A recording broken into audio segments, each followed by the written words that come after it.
Venimos de las estrellas, viajamos por las estrellas. Estamos montados en una nave maravillosa que nos hace muy felices, que se llama Tierra. Una nave que nos da de comer, una nave que nos permite disfrutar de la belleza de la naturaleza, de los animales y también, por supuesto, de todo lo que es el acontecer antropológico y social de las civilizaciones. Hoy en Viaje a las Estrellas estamos con Ricardo Uribe y vamos a hacer un podcast o una conversación, digamos que una de varias, porque vamos a hablar sobre Egipto. Egipto que es definitivamente algo que como que la sola palabra nos llena el corazón, nos llena la mente. Ricardo, bienvenido a Viaje a las Estrellas. Gracias, Iván. Muy complacido de estar aquí contigo y compartir el saber que tengo sobre la civilización 3 veces milenaria del antiguo Egipto. Exacto, o sea, Ricardo, a mí me encanta la historia. Soy un fanático de la historia. Maravilloso. De hecho, en estos días me estaba viendo un documental sobre Roma, porque es que estudiar Roma, por ejemplo, es un tema de una civilización pues muy larga, pero me encanta entender cómo se van conectando, digamos, cómo me devuelvo yo de aquí hasta llegar a Egipto. Y creo que después de Egipto, finalmente, pues antes de Egipto están digamos que los sumerios, que es la civilización en Babilonia, ¿cierto? Fueron contemporáneos. Posiblemente un poco más antiguos los egipcios. Digamos que hay una, y volvemos al tema de la mitología. Sí. Hay una mitología egipcia y hay una mitología sumeria. Así es, ¿cierto? y muy importantes ambas.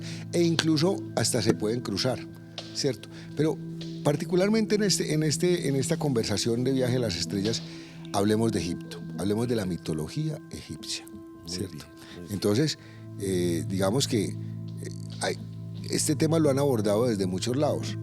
Hagamos una conversación tú y yo, ¿no es cierto?, en donde nos cuentes qué es lo más relevante y donde tratemos de que en un breve tiempo la gente entienda en consenso, porque si nos metemos pues muy profundamente es muy complejo. Claro. ¿En qué consiste la mitología egipcia? Bueno, la esencia del pueblo egipcio se fundamenta en el mundo maravilloso de sus creencias. ¿Por qué? Cuando Heródoto visita Egipto en el año 450 a.C., ya las pirámides, las famosas 3 pirámides, tenían 2400 años de haberse construido. Y Heródoto es el padre de la historia. Y cuando él llega, ya encuentra un país muy, muy antiguo, muy severo, muy construido. Y Heródoto dice en su segundo libro de historias: este pueblo, los antiguos egipcios, es el pueblo más piadoso que yo he conocido. O sea, era un pueblo completamente religioso. Totalmente. Porque todas las construcciones que visitamos hoy en día, pirámides, templos, tumbas, estatuas, todo gira alrededor del tema religioso. Todo, absolutamente todo. Entonces Heródoto bien lo dice, es el pueblo más piadoso que conozco. ¿De dónde surge esa frase histórica de Heródoto? Pues de lo que él encontró. Unos sacerdotes en unos templos adorando unas imágenes sagradas, un río Nilo sagrado para ello.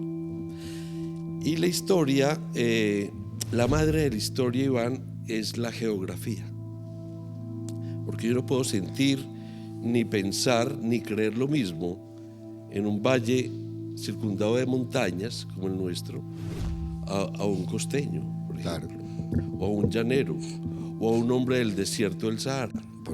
En este caso de Egipto es un solo río Nilo, uno solo. El río en Egipto cabalga solo sin afluentes. Se une en el centro, más al sur, en Jartum, el Nilo Blanco que viene del centro de África, el lago Victoria, el lago Príncipe Alberto, y el Nilo azul de las montañas de Etiopía, y convergen en Jartum, la capital de Sudán, y ya comienza con el solo río cabalgando hacia el norte a dar sus aguas en el Mediterráneo. Entra por la Nubia, ¿no? por la Claro, región de el los sur de Nubios, Egipto es la antigua que Nubia, es el Alto Egipto, pues el Alto Egipto, la exactamente, tierra que eran digamos, los que, porque también están como en razas, ¿no? Eran los egipcios que eran de esos negros nubios que sí, hoy en día todavía existen claro, y que es una belleza de raza porque es una raza que no está intervenida en absoluto. es muy pura, muy Yo pura. tuve la oportunidad de estar allá y estuve en las casas de los nubios. Pues, Navegaste por el río, claro, y aguas arriba. navegué y me metí en el lago y ese desierto naranjado hermoso. Y estuve en la casa donde le pintan las manos a las mujeres y Así tienen es. los pequeños caimanes o cocodrilos, o no Sí. sé qué sean, pequeños que son las mascotas. Así es. Pero bueno, no te distraigo. Entonces No, no. el Nilo entra por ahí, Por ahí. que es hermoso, que es donde quedaba por supuesto también ahí está la represa, ¿no? Sí, la gran presa de Asuán, La gran presa de Swan, por que es la supuesto. segunda más grande del planeta, Exactamente. después de la del río Amarillo en China. Nubia, Nub significa oro, es la tierra del oro. Entonces, imaginémonos un habitante del antiguo Egipto a orillas del río Nilo. Y vámonos más atrás, 10, 12 mil años, cuando lo que todo hoy es el Sahara, antes eran frondosos bosques llenos de fauna, de riachuelos, una vida abundante. Y comienza un proceso de desertización, es decir, de irse volviendo desierto con los cambios de los monzones. Entonces, durante esos 12.000 años, esos habitantes, cazadores y recolectores, gente nómada, fueron huyéndole a ese desierto que cada vez por miles de años se iba formando, hasta que ya en el Neolítico, año 5000, 4600 antes de Cristo, se ven aglomerados en unas orillas de un solo río, que es el río Y Nilo. un solo río que es como una fuente de vida, ¿no? Es la Y fuente que es una mancha verde. es un oasis largo. Hacia un lado y hacia el otro. Así es. Y es maravillosa porque alrededor de eso está toda la agricultura. De hecho, en la época de los romanos, Egipto era la joya de la corona. Era el Porque granero. ahí era donde estaba el granero. Era el granero de ellos. Y eso lo entendieron también los ingleses en su momento y los franceses cuando Napoleón Sí, quiso por cortarle el suministro de grano. Claro. Cuando Marco Antonio se fue a vivir con Cleopatra. O sea, Egipto siempre Egipto es la madre. Es la madre. Es la madre. Entonces Heródoto dijo, Egipto es un don del Nilo. Entonces esos habitantes que ya se ven unidos frente a un mismo río, que es la misma vida, tuvieron que decir, o nos organizamos o morimos de hambre, ¿cierto? Entonces ellos veían que la vida estaba completamente amenazada a diario por el desierto, que es la muerte. Es el Isfet, el Decheret, que es el término egipcio que significa tierra roja. Eso te iba a decir yo. Digamos que la construcción social del pueblo como tal, Sí. o de cualquier civilización está, como bien lo dices tú, completamente impactada por el factor geográfico. Sin duda. ¿Cierto? Y ese factor geográfico crea incluso el temperamento de las personas, pero todos los seres humanos estamos sentenciados a muerte. Y esa sentencia a muerte hace que creemos los dioses. Así es. ¿No es cierto? Entonces digamos que esa composición, ese momento, esas circunstancias llevan a que este pueblo egipcio empiece a crear su teología. Sus cosmogonías. Sí. Entonces, como ellos veían amenazada la vida a diario por el desierto y por una fuente única de agua que estaba irrigada cada año por la gran inundación y dependía de eso, entonces ellos se preguntaban o concluían, vivimos de milagro. ¿Y de dónde viene ese milagro? De Dios. De Dios. Por supuesto. Entonces eran hombres y mujeres completamente religiosos, involucrados a diario con sus fenómenos naturales. Entonces, como era un milagro de la vida, ellos veían ese cielo, en esos cielos azules con un sol. Y obviamente el Dios más presente y que más iluminaba era el Dios Sol, el Dios Ra. Por supuesto. Entonces comienzan a construir un discurso mítico, surge el mito. Y el mito ontológico es aquel discurso donde comienza a preguntarse de a dónde venimos y para dónde vamos. Y como todo esto es dado por la divinidad, por el mundo divino, construyen unas cosmogonías, es decir, de dónde se origina el cosmos, ¿cierto? Y ahí viene cosmovisión, una cosmovisión de una vida untada de Nilo, de desierto y de tierra negra, y esa tierra negra es el que da el nombre a Egipto. Egipto no se llamaba así, Egipto se llamaba Kem, o el país de Kemet, el país de la tierra negra, de esa tierra que venía con el aluvión anual de la inundación y llenaba de humus las riberas, y ahí donde cultivaban. Entonces todo para ellos era sagrado: el río, la inundación anual, la tierra negra, el cielo, Nut, el sol, Ra, y comienzan a construir dos cosmogonías esenciales. La una es la de Heliópolis, que es la ciudad del sol, en términos griegos, Heliópolis, la ciudad del sol, pero en términos egipcios, Iunu, que es la ciudad divina de Ra, del sol. Y en esa cosmovisión, cosmología, pues comienza a haber un dios creador, que en este caso es Atum-Ra, que vive en un océano primigenio, donde no había nada, todo estaba quieto, pero en sí lo había todo. Plenitud. Había todo ahí en germen. Y él ¿Sabes a qué se relaciona eso? Sí. Al vientre de la madre. Sin duda. Es un océano donde estás, donde no hay nada y está todo. Y está todo. Y está todo. Entonces, Atum-Ra, en esa cosmogonía heliopolitana, de un momento a otro cae en cuenta de sí y dice: ya no quiero estar más en esta inercia, y él, por su propio medio, surge. Y comienza a crear. Que es como el paso de lo etéreo a lo concreto. A la vida, a la creación. Que en el Génesis es el momento en que Dios crea. Sin duda. ¿Cierto? De que pasamos de lo material a través de la voz, vamos creando. Y todo eso son frecuencias. Así es. ¿Cierto? Todo eso son frecuencias de luz, frecuencias vibratorias, existenciales. Entonces, Atum sigue creando una serie de dioses hasta que crea el último de esa Eneada, así se llama, de los 9 dioses, y crea el último, que es el hijo de Isis y Osiris, que es Horus. Y Horus es el último dios reinante antes de que llegue el primer faraón o el primer monarca ya mortal en la tierra. Que se consideraban dioses. Sin duda, claro. Es decir, desde hasta Horus eran míticos. Así es. Y a partir de Horus ya es el faraón el que encarna el Horus en la tierra. El Horus en la tierra. Exactamente. Y toda esa construcción, como lo vemos en la mitología griega, de todos estos dioses, con el tema de, digamos, de la forma en que se crean, la forma en que gobiernan, la forma en que pasan a la muerte, la balanza, sí. ¿No es cierto? Todas esas construcciones se fueron creando poco a poco, o eso aparece como de una forma mágica. Es decir, no. ¿Hay alguna intervención? O sea, ¿tú consideras que hay alguna intervención extraterrestre en esto, o es simplemente una consecuencia de una civilización que fue creciendo y obteniendo una información? ¿De dónde? Mi información es egiptológica y científica, pero basado en la evidencia, ¿cierto? Pero hay una parte del antiguo Egipto que es la parte no histórica, porque la escritura en Egipto surge alrededor del año 3100 antes de Cristo.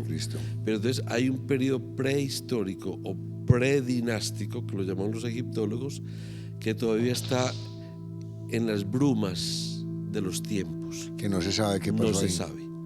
Porque lo que tú dices es, la pregunta podría ser... ¿Es posible? Claro. Y de un momento a otro, las pirámides, alguien despertó diciendo: anoche soñé con la construcción de una pirámide y se construye así. No sabemos. Hay una parte prehistórica que la desconocemos. Correcto. La desconocemos.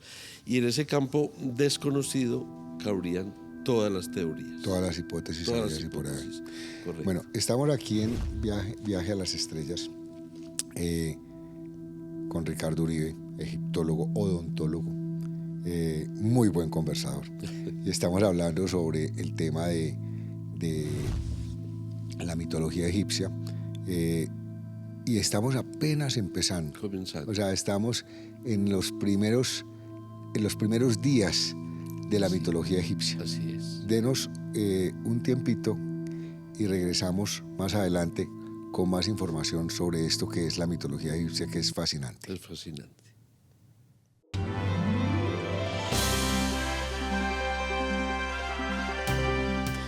Bueno, estamos aquí en Viaje a las Estrellas porque recuerden ustedes que siempre estamos viajando por las estrellas. Nuestro planeta, desde el momento en que nosotros nacimos, desde antes, desde nuestros padres, desde nuestros antecesores, nuestro planeta siempre está viajando por las estrellas. Todo está en movimiento.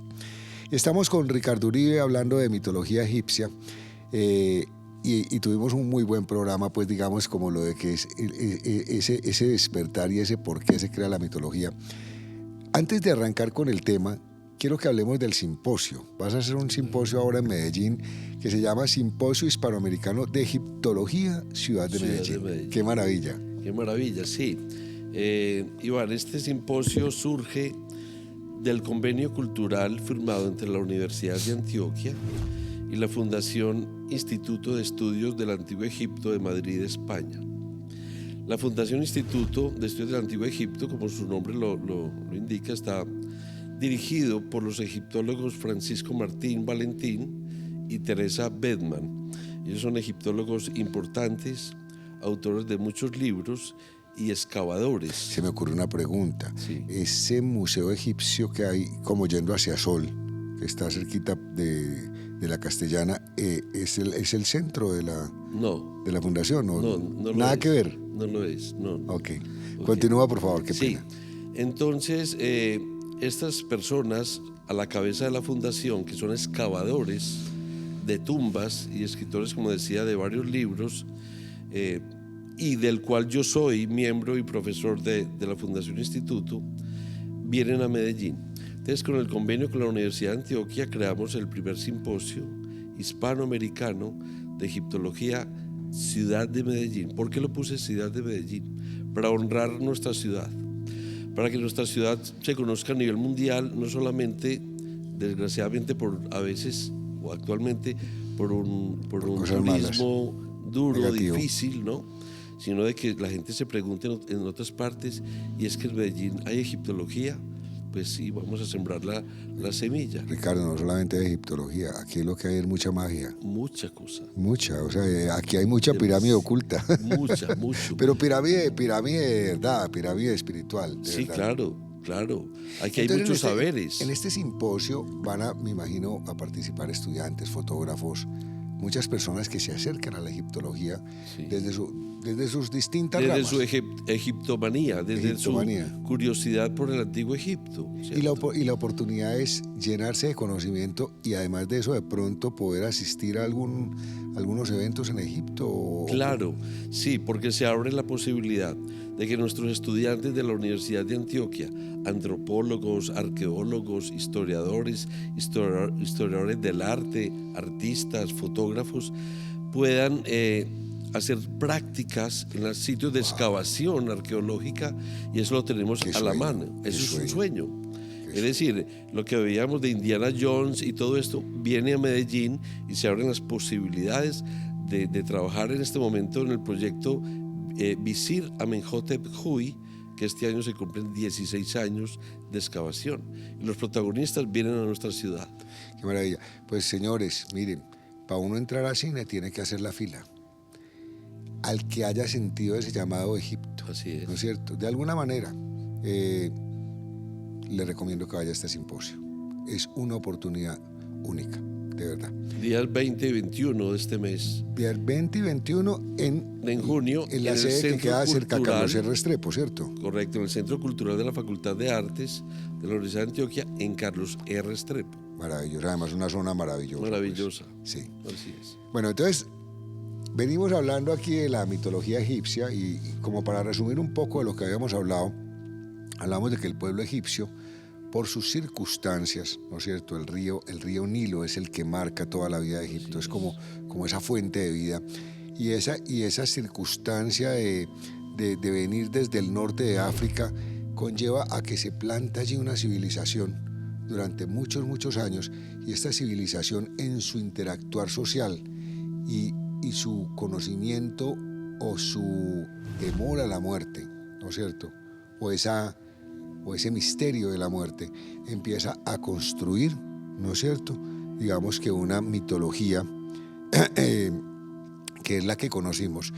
Y paramos en el punto en donde decíamos, en esa mitología se construye de todo, sí, hasta que llegamos, ¿no es cierto?, a un último dios que es Horus, ¿no es cierto?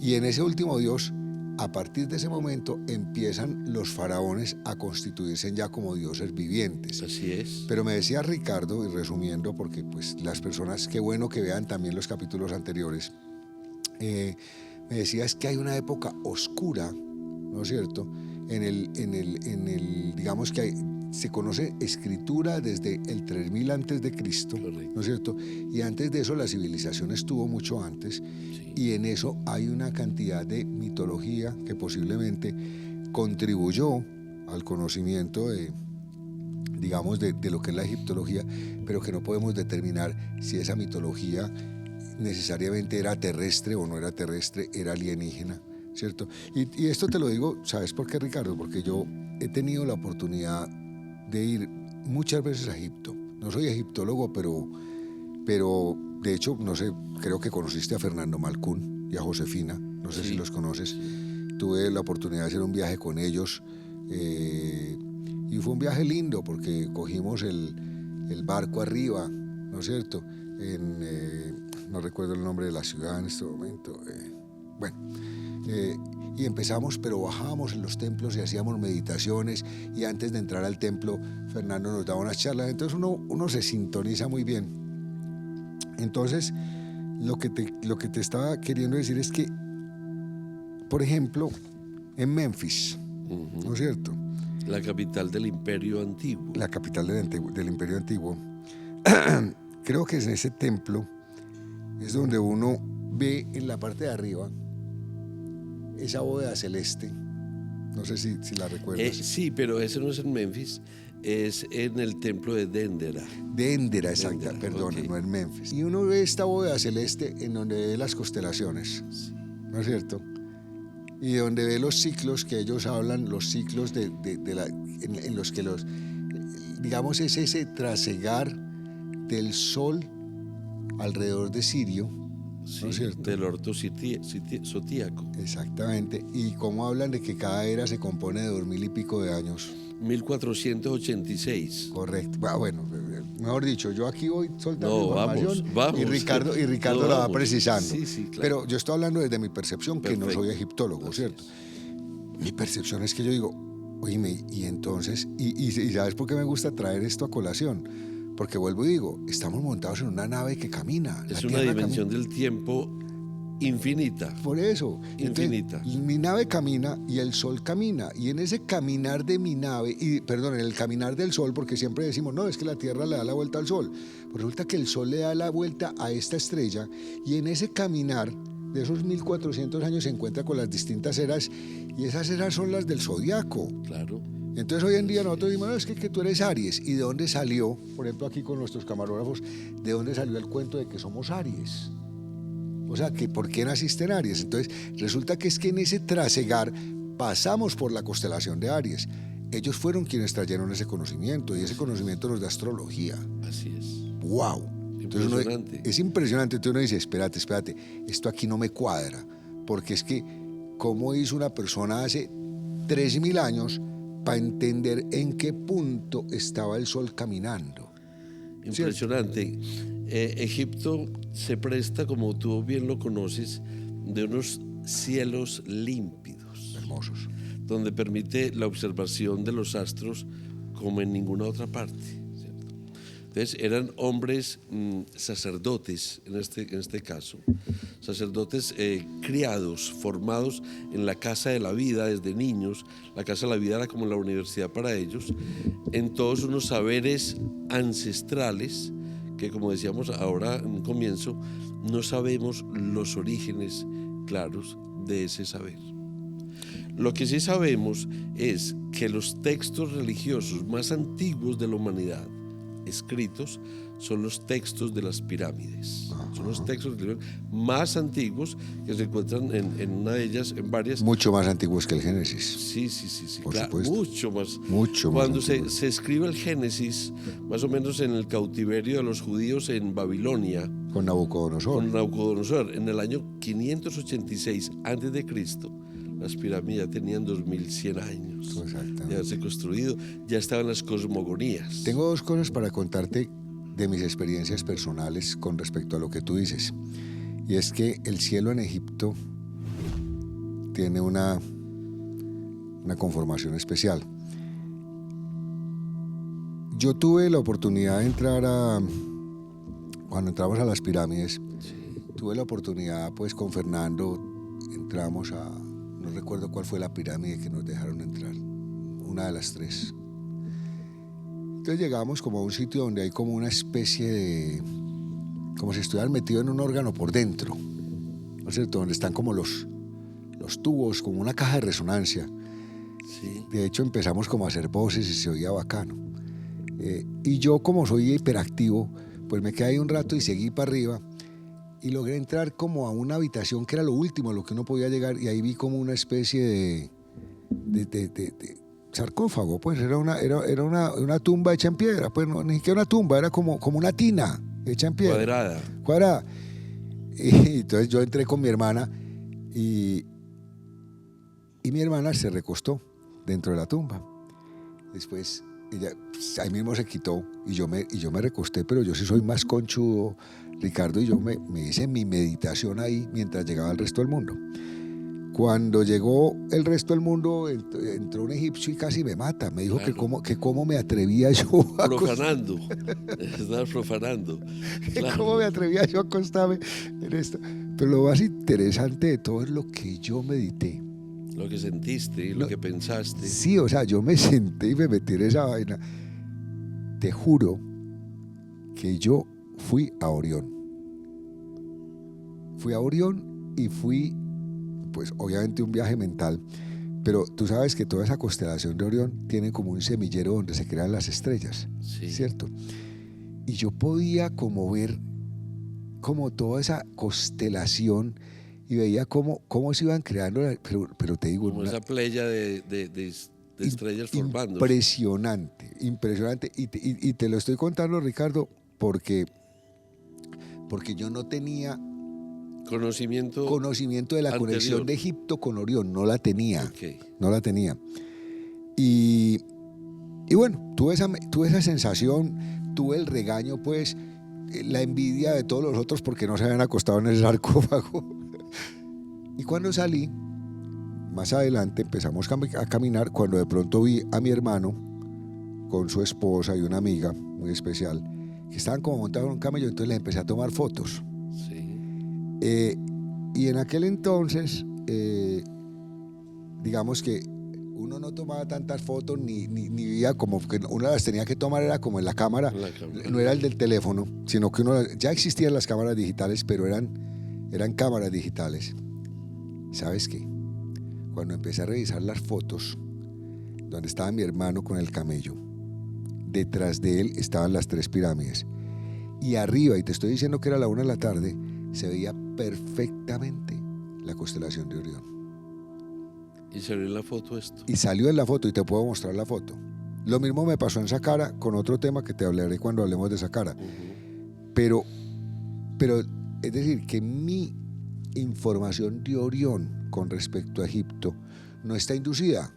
Ya. Me pasó. O sea, es genuina. Es genuina, o sea, me pasó. ¿Por qué? ¿Qué tiene que ver? No sé, pero cuando dijiste el tema de que en Egipto las constelaciones se ven a flor de piel, Claro. que el cielo permite ver las constelaciones, Sí. además se ven otras cosas maravillosas que tenemos que seguir hablando, Claro. porque más adelante creo que hay cosas muy Porque hay interesantes. teorías de lo que dices, que la ubicación de las tres pirámides, Keops, Kefren y Miserino, que no están en línea recta, sino que tienen cierta forma geométrica en su alineación, responde a las estrellas de Orión, a la constelación de Orión. Exacto, como un espejo. Es como si fuera un espejo.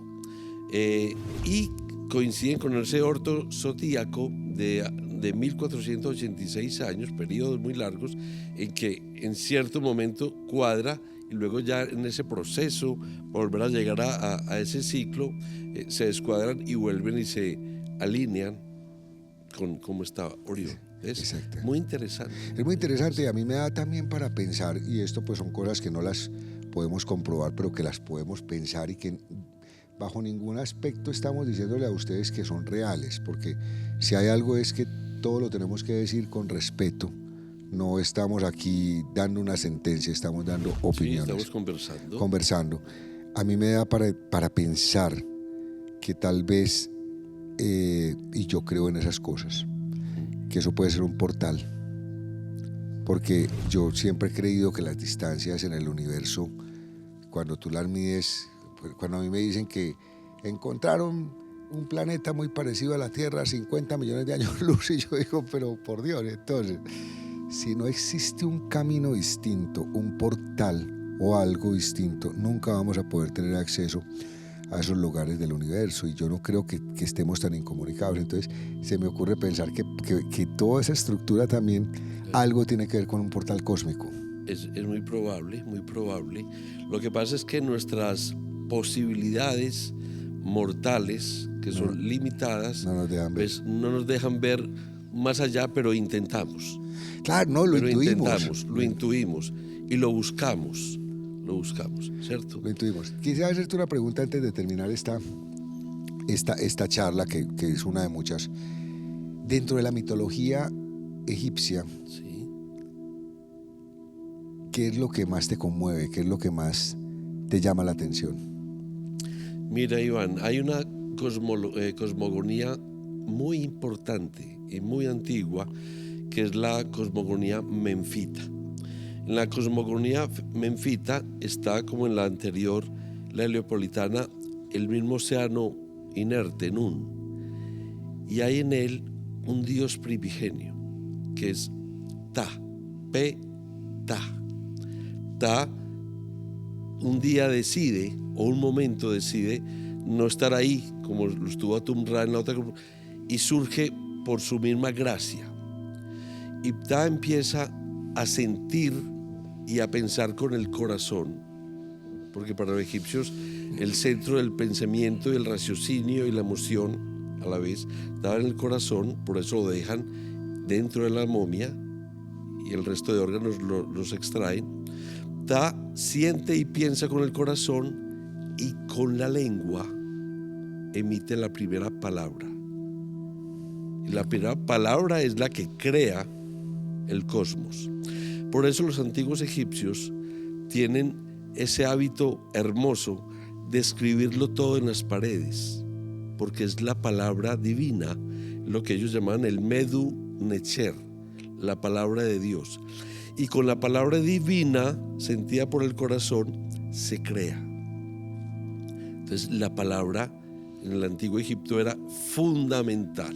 Por eso han pasado miles de años y seguimos diciendo que las palabras tienen poder. Todo. Por eso hablar bien, el que habla bien es el benedicto, mira. Vea qué bonito. Es el que bendice. El que bendice. Por la buena palabra. Y el que habla mal es el maldito. ¿O qué? Es el maldito, claro. O sea, el que maldice. El que maldice.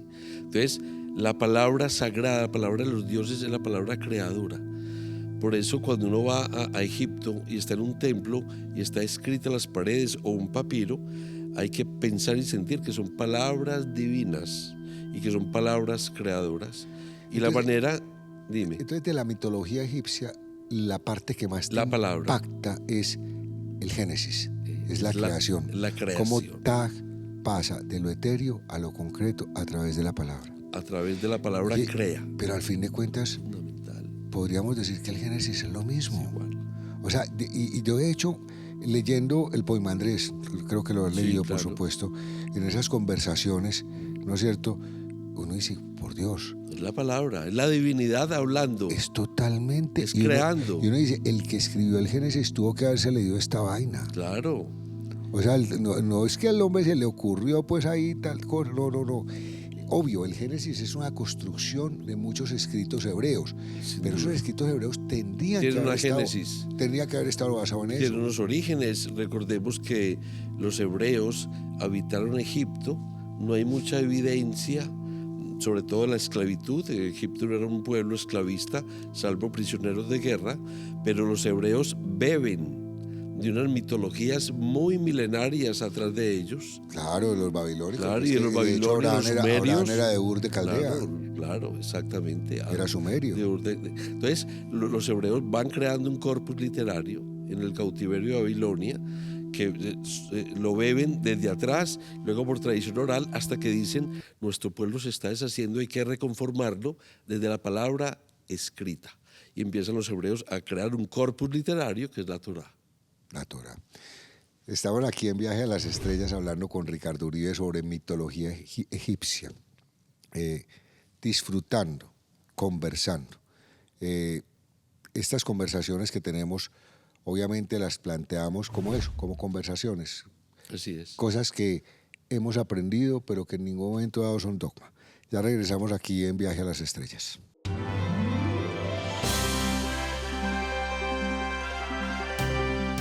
Bueno, seguimos aquí en Viaje a las Estrellas, en este viaje maravilloso que es la vida.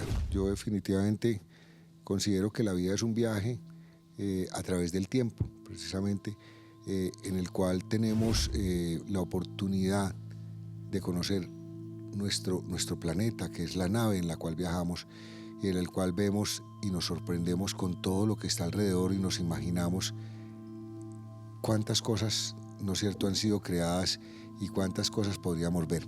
Estamos con Ricardo Uribe, venimos hablando de mitología egipcia, hemos hablado de un simposio que van a tener ahora en la universidad, en unas instalaciones de la Universidad de Antioquia, en Carlos R. Restrepo, un simposio de egiptología, ¿cierto? Sí, es un simposio de egiptología, pero en un lenguaje para la gente que sea amante de Egipto, que tenga curiosidad por el antiguo Egipto, o sea, personas que no pueden ir sin que tengan un bagaje profundo, sino sienten una admiración por Egipto. Claro, y que tiene la oportunidad de tenerte a ti, no solamente que eres egiptólogo, que estás metido en este tema de fondo, sino que también con la gente con la que tú trabajas en España, claro, van a estar personas que han estado en excavaciones, o sea, personas que normalmente no deberían de estar en Medellín. Así es, y hay invitados de México, una doctora en arqueología, y hay un astrofísico de Chile, que nos va a dar una conferencia sobre los astros y la medición del tiempo, y una historiadora antigua de España, Clelia Martínez, experta en Hipatia Alejandría, que nos va a dar una charla de Hipatia y los astros. Entonces, unos temas maravillosos. Cuál locos, definitivamente. Muy recomendado. Bueno, seguimos aquí con el tema de la mitología egipcia. Y definitivamente estábamos ya en el punto donde hablábamos de cómo, de lo que más te impacta de la mitología egipcia es el momento de la creación. Claro. Cómo pasa de lo etéreo a lo concreto. Claro. Y empezamos a hacer como la analogía de esto con el Antiguo Testamento, ¿no es cierto?, con el Génesis. Con el Génesis. Y yo creo que aquí definitivamente hay que llegar a un personaje que tú dijiste, hombre, el pueblo egipcio es un pueblo de fe, pero definitivamente, ¿cómo no hablar de Hermes Trismegistros? Sin duda, claro. De Hermes, mira, Hermes es una creación legendaria, posiblemente haya sido un personaje, pero no tenemos una biografía de Hermes. Pero Hermes ya es en las postrimerías egipcias, cuando Egipto se fusiona con la invasión o la llegada más bien de Alejandro Magno en el año 333 a.C., persiguiendo a Darío III de Persia, que tenía invadido Egipto, y Alejandro llega y es recibido como un libertador. Claro, de hecho no hay batalla. No hay batalla. No hay batalla. No encontró oposición ninguna. No encontró oposición. Además porque, pues, digamos que los persas subyugaban a los egipcios les daban el grano. Sí. Y ahí es de donde Alejandro empieza a hacer ese viaje a encontrar su divinidad por el desierto. Al oasis de Sigua. Al oasis de Sigua. Que le pregunta al oasis, al oráculo, ¿y yo quién soy? y el oráculo le dice, Hijo de Zeus. tú eres hijo de Zeus e hijo de Amón. Perdón, sí, hijo de Amón, Y exactamente. de Zeus también. Y de Zeus también. Entonces comienza Eres ahí. un Dios viviente. Así Y es. diría que es el primer Dios, el primero, Claro. además eso le da la divinidad Claro. para realmente continuar y conquistar. O sea, el mis imperio ancestros persa. son divinos.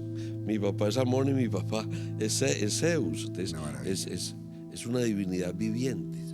Y funda Entonces Alejandría. tú dices que Hermes Trismegistros está en las postimerías, Sí, correcto. o sea, un poco antes de que llegue Alejandro.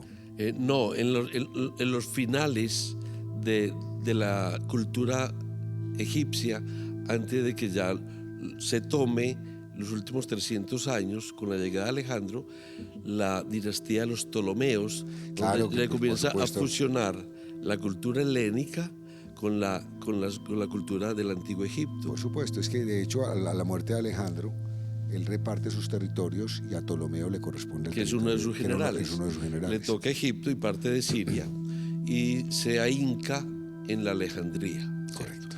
Y Alejandría surge entonces como la antorcha del conocimiento de ese mundo helénico, hundiendo sus raíces en el saber del antiguo Egipto. ¿Sabes una cosa, Ricardo? Si a mí me pudieran conceder un deseo, ¿De dónde vivir? o en qué momento de la tierra estar, yo digo que ese momento de Alejandría es el momento donde la cultura realmente tuvo las mejores posibilidades, precisamente porque la política de Alejandro era no subyugar el pensamiento, De apertura. sino es juntarlo. Entonces tú te encuentras allá con los egipcios, te encuentras con los griegos, digamos que Sí, los helénicos, sí. los helénicos, los macedonios, te encuentras con los judíos, Así es. y todos conversando tranquilamente, creando la biblioteca de Alejandría sin la más ni mínima restricción. O sea, Sumando. traigan documentos, traigan conocimiento, compartamos medicina, compartamos algo. Por Dios, Sí, sí, sí. qué momento. Sumando, impresionante, impresionante. Mira que Hipatia Alejandría, que la mencioné hace un momento, era hija de Teón, estamos hablando del siglo V, ya cristiano, de Teón, el último bibliotecario de la Biblioteca de Alejandría, ¿cierto? Entonces, por eso Hipatia es un Teón, personaje interesante. siglo V después de Cristo. Después de Cristo. ¿Griego o romano? Alejandrino. Alejandrino. Alejandrino, cuando ya Alejandría hacía parte del imperio de Romano. Bizancio. De Bizancio, ya era otomano. Ya cristiano, no cristiano. A cristiano. Cristiano, otomano vienen después. Ok, no, sí tienes toda la razón. Por Claro, a supuesto, Hipatia por la supuesto. descuartizan los cristianos porque Y ahí es precisamente donde queman la queman porque todo es apócrifo. Sí, exactamente. Una lástima. No, hombre, por Dios. Que lo religioso destruya también lo religioso por unas ganas egoístas y de poder. Una Total. lástima. Pero Ahí perdimos mucho. Pero volvamos a Hermes. Ok. No nos salgamos de Hermes. Entonces, Hermes es un personaje legendario, que es una sincronización, una fusión, un sincretismo entre unos saberes no permitidos a todo el mundo, ¿cierto? Que se hunden con unos saberes iniciados de los sacerdotes iniciados del antiguo Egipto. Y entonces fusionan estos dos personajes con un dios egipcio, que es Tot. Tot, que uno lo ve en las pinturas, en los templos, en los papiros, etc., con forma de ibis, cabeza de ibis, con su pico largo y cuerpo humano, y en algunos otros en forma de babuino, como un monito, como un miquito. En Tot está todo el saber mitológico, dentro de la mitología, de todo el saber de Egipto. Tot era el dios, digamos así, de la sabiduría, de la medición del tiempo, porque es un dios lunar, con los ciclos de la luna. Es un dios, el dios de la escritura, el dios de la palabra, el dios de la ley, del juicio. Entonces, de las artes también, de los artesanos, de la belleza, junto con Hathor, porque o Hathor, como lo conoce la gente, Hathor, en Tot se reúnen como en muchos dioses, porque los dioses Pero egipcios- entonces Hermes era Thor. se asocia con todo. Se asocia con Thor.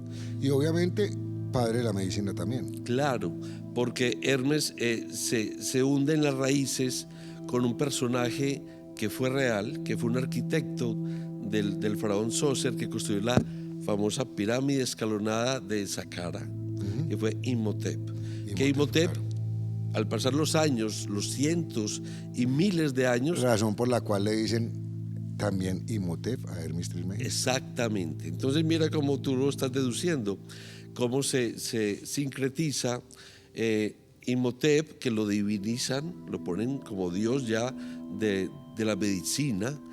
Y cómo Hermes se asocia con Thoth, con Imhotep, con Asclepio, el dios de la medicina de Grecia, y finalmente con Esculapio, el dios de la medicina romana. Entonces mira cómo todo se va uniendo. Es que de hecho el Trismegistros es griego, es tres veces grande. Tres veces grande, porque entonces, como decíamos ahora, después de la llegada de Alejandro Magno a la muerte, Ptolomeo, uno de sus generales, es el primer faraón tolemaico en Alejandría. Correcto. Entonces se crea la biblioteca, se fusionan los saberes helenísticos, ¿sí? Se unen en las raíces egipcias y surge este hermoso personaje de Hermes Trismegisto, tres veces grande. Y en ese personaje Hermes Trismegistos uno encuentra, digamos que una cantidad de cosas tan maravillosas que cuando uno descubre a Hermes Trismegistos, porque normalmente para muchas personas es la primera vez que estamos hablando de un personaje como este. Y entonces uno le podría preguntar a un ser humano de la actualidad, hombre, y decime quién es el personaje más inteligente que hay en este momento o el más brillante. Digamos que ahora te podría decir que, pues, Zuckerberg, te podrían decir que Elon Musk, ¿no es cierto? Sí. En un momento dado te podrían haber dicho que era Walt Disney, ¿no es cierto? Leonardo da Vinci, ¿no es cierto? Y lo son seres maravillosos. Pero volviendo al tema de Hermes Trismegistos, que no sabemos si realmente fue una persona en concreto, porque no existe como una foto de él como tal. Ni una biografía. Pero sí existe como un ser mitológico, entre otras cosas. Yo diría que Hermes Trismegistos sobrepasa a cualquiera de estos personajes. Claro. De lejos. Claro. O sea, si preguntan, ¿quién ha sido el ser más brillante, el que más le ha contribuido a la humanidad? Incluso más allá que Jesús, desde el conocimiento, o sea, desde lo espiritual, Jesús es un maestro de maestros, ¿cierto? Pero Hermes Trismegistos tiene una cantidad de conocimiento que le ha dado a los seres humanos maravillosos. Es que Hermes Trismegisto está metido como dentro del discurso mítico, porque como decíamos, no hay una biografía, no hay escrito sobre Hermes. Y la palabra Hermes es muy linda porque es griega y hunde sus raíces en las hermas. Y las hermas eran unos mojones que había en los caminos para dirigirte. O sea, mira qué lindo, ¿no? Es unas guías. Son unas guías.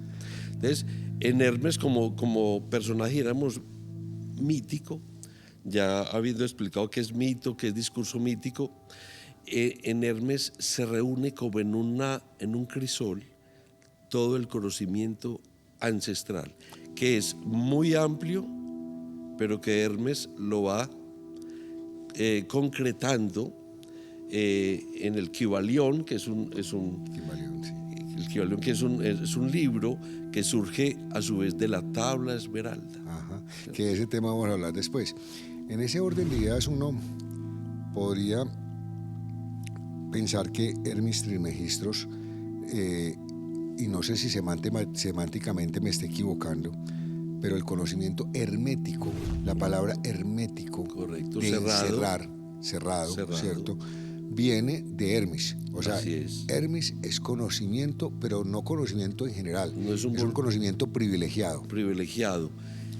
No solamente conocimiento privilegiado, sino conocimiento para privilegiados. Para privilegiados. Y de ahí, digamos que viene una cantidad de información. Porque entonces ahora hablan que los Illuminates, ¿no es cierto? Sí. Hablan de, bueno, muchas sectas que han tenido mucho conocimiento. Y esas sectas o esos grupos, esas cofradías, podríamos decir, lo que han tenido es acceso a ese conocimiento que tú dices, es un conocimiento privilegiado. Que a mí me parece que el mundo se ha vuelto todavía más complejo ahora que tanto conocimiento está suelto, ¿cierto? Porque hay tanto que a veces hasta sospechoso es que haya tanto, ¿cierto? Sin duda. Es como el blockchain, ¿cierto? O sea, cuando tú vas a las redes sociales hay tanta información que tú empiezas a descartar y dices que es verdad, que no es verdad. Sin embargo, vuelve y juega.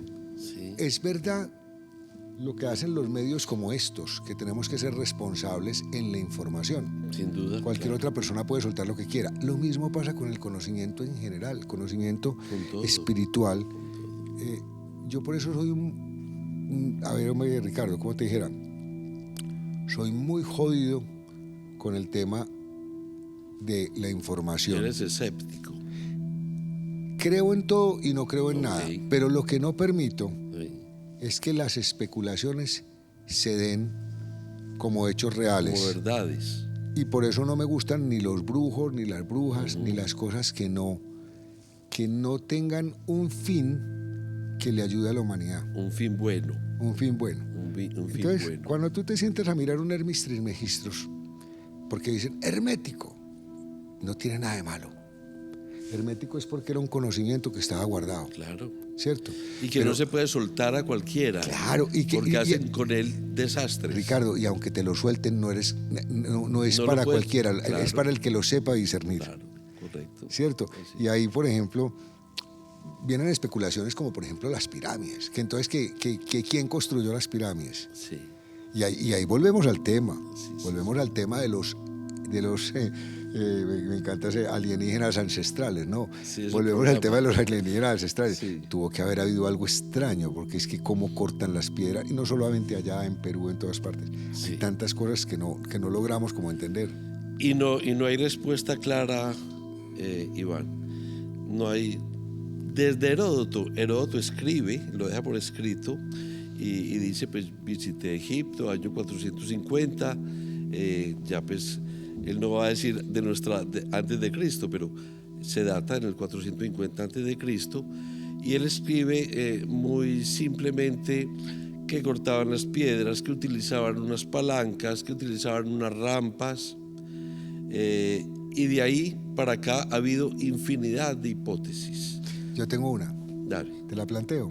Sí, claro. Está acá. Y tú mismo lo dijiste ahora. Mira. Y lo dijiste ahorita con Set, ¿cierto? ¿Tú qué dijiste ahora? Egipto es un instrumento musical. Es un instrumento musical. Mi teoría es que todo se puede hacer a partir de las frecuencias. Sin duda. La frecuencia más importante de todas es la frecuencia del amor. Sí. Una frecuencia plena, una frecuencia maravillosa que te llena. Pero luego las frecuencias, es que si nos vamos, por ejemplo, a lo que era el Arca de la Alianza, sí, decían que el Arca de la Alianza tumbó los muros de Jericó. Emitía unas frecuencias. Claro. ¿Y por qué con las frecuencias no podemos destruir, construir, mover? Claro. ¿No es cierto? Ese es el punto. En el fondo nosotros somos frecuencia. Sin duda. Estamos hablando de frecuencia. Y tú hablabas de la teoría de la frecuencia de la frecuencia, de la armonía. De la armonía. De la frecuencia, de la armonía, del ritmo, de la sintonización. La vida es como un radio, donde tú eres el emisor de tu frecuencia. Y si esa frecuencia que estás emitiendo encuentra en el ambiente, dijéramos, la misma onda radial, en este caso con el ejemplo del radio, se amplifican. El encoder y el decoder, sí, o sea, quien emite y quien decodifica. Exacto. Y si las dos frecuencias son iguales y se encuentran, se amplifican y sintonizas la emisora. Entonces, el antiguo Egipto es como un instrumento musical. Ahí está. Ahí está. Sonando. Ahí está todo. Ahí está sonando. Tú verás cómo te relacionas con él. Egipto te está lanzando, las pirámides, los templos, el río, una frecuencia.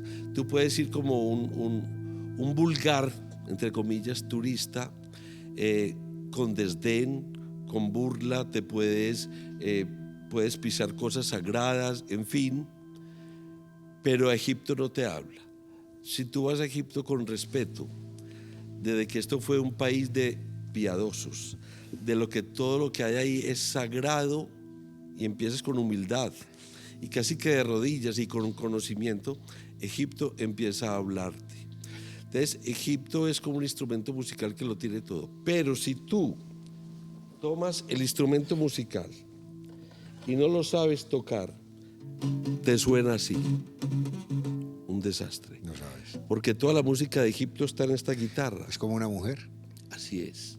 Tú A verás, una mujer hay que saberla claro, tocar, hay que saberla seducir. Claro, porque está todo dentro de ella. Exacto. Tú a una mujer le puedes sacar o lo peor O lo mejor. o lo mejor. Entonces, Egipto es un instrumento musical que tú tienes que estar al lado de él y emitir la frecuencia para que él te hable. O te puede sonar rarísimo o te puede sonar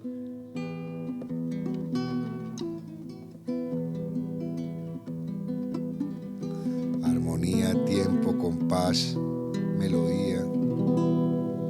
sin duda. Y lo puede llegar a acompañar. Claro, claro que sí. Mira, entonces, Egipto te habla y tú verás si lo escuchas. Las pirámides te hablan.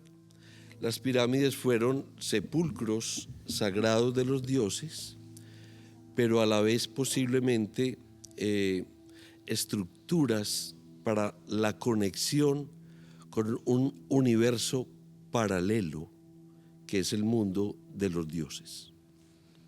Y cuando hablo de mundo de los dioses, hay que hablar de que los dioses de Egipto, como los conocemos o vulgarmente se conocen o popularmente se conocen, son las manifestaciones o teofanías o hierofanías de una sola divinidad. Y eso que estoy diciendo es muy importante, porque entonces siempre se ha catalogado al antiguo Egipto como politeístas. Y no. Desde el relato bíblico. Todos en sí son set. Claro, es el uno mostrado en los múltiples. A través de todos, el uno voltado en los múltiples. En los múltiples. Entonces, eso es muy importante. Es una divinidad emanadora de unas manifestaciones divinas y en unas construcciones de imágenes y de nombres como Isis, Osiris, Set, claro. Anubis, Ra, etcétera, para poderlo entender en nuestras fragilidades humanas. Total. Bueno, venimos de las estrellas, viajamos a las estrellas. Estamos aquí hablando con Ricardo Uribe, delicioso, de egiptología. Y los invitamos a ustedes a que sigan viendo nuestro programa de Viaje a las Estrellas porque seguimos con temas de egiptología con Ricardo Uribe. Maravilloso.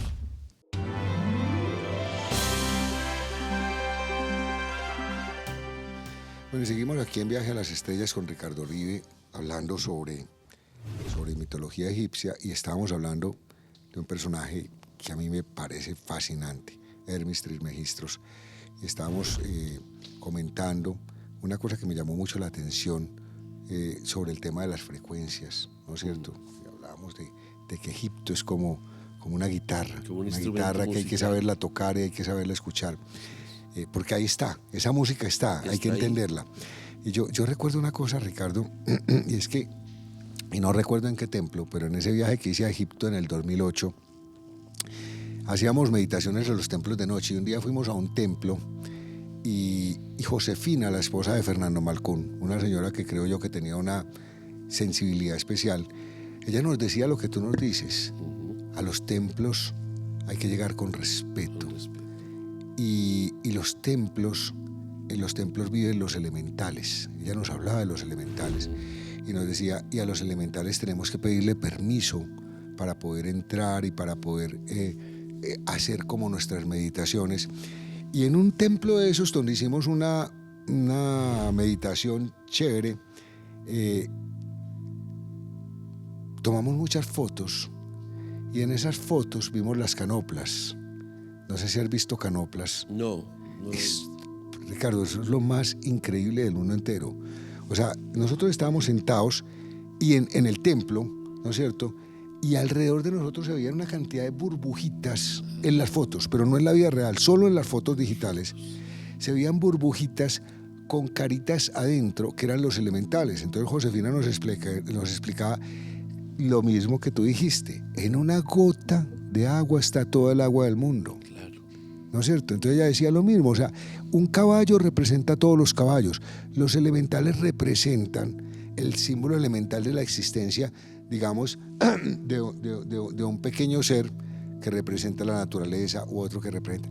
Tengo que mostrarte esas fotos, Ricardo, Sí. porque, digamos, cualquiera diría, no, Iván Obando está loco. No estoy loco. Habían miles de fotos y uno las acerca y uno dice, ¿y qué son estas burbujitas? Ahí están. Claro. Josefina nos dio esa percepción, pero lo más importante era como eso que ella nos enseñó, y es que el respeto. Hay cosas que están que no vemos. Las frecuencias. Sí, claro. O sea, aquí estamos con frecuencias. Digamos que mi voz se transmite a través de una frecuencia que llega al máster y a ustedes les está llegando, digamos, a través de su teléfono. Así Pero es. vuelve y juega, no lo vemos, pero se materializa. Entonces, volviendo a ese tema, pues quería hacer como esa pausa, pero seguir con Hermes Trismegistos y finalmente llegar a un punto importantísimo, simple, porque decían que mi hijo, por ejemplo, que es un empresario magnífico, me dice, papá, mi misión fundamental es coger las cosas, él maneja una empresa muy grande y dice, yo tengo que volver las cosas simples. La grandeza está en lo simple, cómo lograr que los procesos se hagan bien hechos y de una manera simple. Y ahí uno llega a una cosa tan maravillosa, Ricardo, como la tabla esmeralda. Esa simpleza y a la vez esa cosa tan grande que es la tabla esmeralda, pero tan pequeña a la vez. Claro. ¿Cierto? Mira, Iván, primero sobre los elementales y sobre todo el templo. ¿Qué pasaba en un templo? Para que los televidentes se den cuenta, en un templo egipcio. La función del templo era un sitio que permitiera unos rituales y el sacerdote principal o el único sacerdote era el faraón, que delegaba sus funciones en personajes o sacerdotes iniciados en todo el saber egipcio, en todos los rituales. ¿Qué hacía un templo con los rituales? Era perpetuar, permitir que todos los días naciera el sol, como nació el sol en el primer día de los orígenes. Es decir, perpetuar el tiempo primigenio, porque nosotros vivimos un tiempo, pero hubo un tiempo primigenio que lo hubo, lo hay y lo habrá, un tiempo infinito. Entonces, en los antiguos egipcios era perpetuar ese primer día de los orígenes de todo, porque ya vos con la tabla esa era esmeralda, la función del templo, el renacimiento perpetuo. Perpetuo. Por eso estaban orientados casi todos ellos hacia el oriente, esperando la salida del sol. Claro. Tú estuviste en el templo de Karnak, el templo más importante construido jamás por el hombre, religioso. Entonces, eso era la función del templo. Entonces, lo simple que dice tu hijo, hacer de todo ese conocimiento empresarial a lo simple, entonces llegamos a un saber de la tabla esmeralda. La tabla esmeralda, sus orígenes no son claros, pero parece que vienen de ese personaje mítico Hermes Trismegisto, 3 veces grande, y ya se sabe como de ella de una manera escrita alrededor del siglo VII, sobre todo por los árabes. ¿Sí? Entonces mira cómo se va porque digamos que la leyenda es que la descubrieron cuando en la tumba de Hermes la tenía en su pecho. Pero son leyendas. Eso es hipotético. Son leyendas, pero en ese momento no se tenía, no hay un libro que date del siglo I, II, III, pero ya sí hay un libro del siglo VII. ¿Séptimo antes de Cristo? No, después de Cristo. Ah, después de Cristo. Después ya. Bueno, ya estamos en el medioevo. Imperio Otomano, pues. Exactamente, y en el medioevo, ¿cierto? Entonces la tabla esmeralda se va convirtiendo como en la guía de los alquimistas, por ejemplo. Entonces dicen que de ahí, de esos 12 ítems o preceptos que tiene la tabla esmeralda se basaban los alquimistas para buscar una finalidad última, que era la piedra filosofal, el oro, cómo convertir el oro en polvo. Pero ahí se distrajo mucho y todo tan el lindo conocimiento. eso, porque es que ese oro pasa por Merlín y llega hasta 100 años de soledad con el coronel Aureliano Buendía, Claro. con los pescaditos, o sea, siempre buscando El oro. Y el oro en el antiguo Egipto era la piel de los dioses. Era la piel de los dioses, y en la mitología babilonia era el oro en polvo el material que necesitaban los Anunnakis, Sí. que eran supuestamente los creadores de la humanidad, porque su capa de ozono o su atmósfera necesitaba ese oro, porque se les estaba, es decir, como ellos vivían en un planeta que el calor lo lograban era de los volcanes, se les estaba afogando el calor, entonces necesitaban ese oro, y por eso le echaban el oro a la atmósfera para que no se les volara el calor. Entonces volvemos al oro y el oro y el oro. Y el oro y el oro. Exacto. Que da dichas y tragedias también. Y que al final del camino, cuando usted te pones a ver la época actual,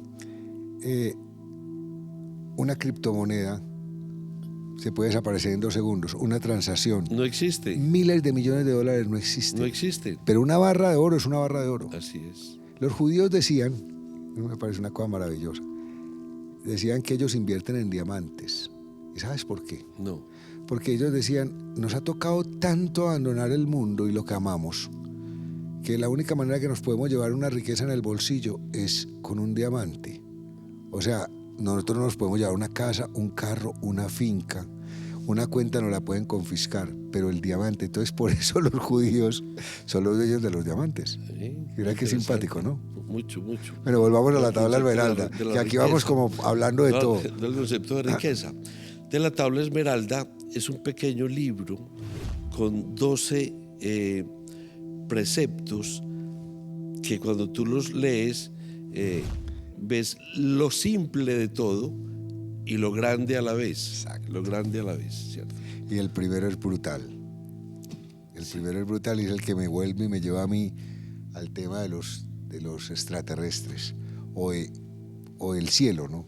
Como es arriba es abajo, es el primer precepto. Sin duda. ¿No? Como es arriba, es abajo. Y eso se hunde en las raíces del antiguo Egipto, porque la misión de ellos en la vida era reproducir un mundo divino. Como es arriba, es abajo. Como es afuera, es adentro, ¿cierto?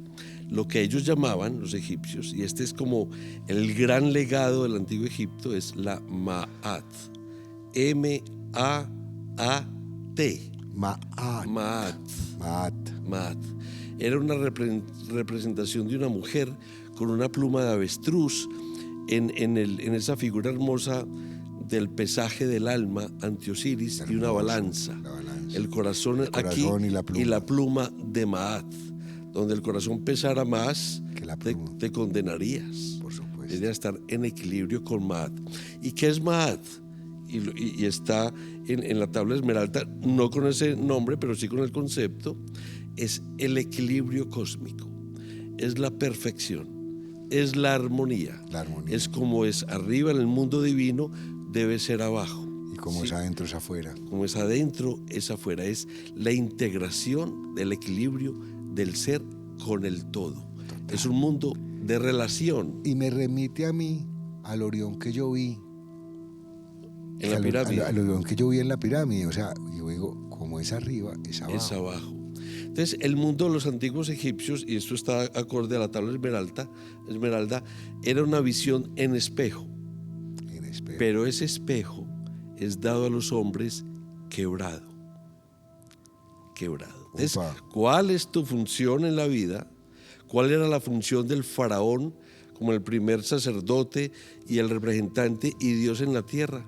Era ayudar a la humanidad, a los ciclos naturales, a los animales y a las plantas, y a los fenómenos naturales como la inundación del río, a unir esos fragmentos de espejo roto para que pudieran reflejar la imagen del cielo. Qué bonito. Es una belleza. Una belleza. Señores, este programa de mitología egipcia con Ricardo Uribe, egiptólogo, odontólogo y sobre todo un muy buen conversador, que es una persona, un ser humano maravilloso. Ha sido de verdad magnífico. Los invitamos de verdad al simposio el 20 y 21 en las instalaciones de la Universidad de Antioquia, que están en el Carlos C. Carlos C. ¿No es cierto? Restrepo. No se lo pueden perder, no tienen que ser expertos. Vayan simplemente porque su corazón se los dice, vayan, que de verdad eso es bueno. Y decirles a ustedes que muchas gracias y que por supuesto aquí a mi amigo Ricardo... Gracias a ti, Iván, por la invitación, maravilloso. No, y yo creo que es que no vamos a hablar de Egipto, vamos a seguir hablando de muchas cosas, Claro Ricardo. que sí. Estas conversaciones están muy buenas. Hasta pronto.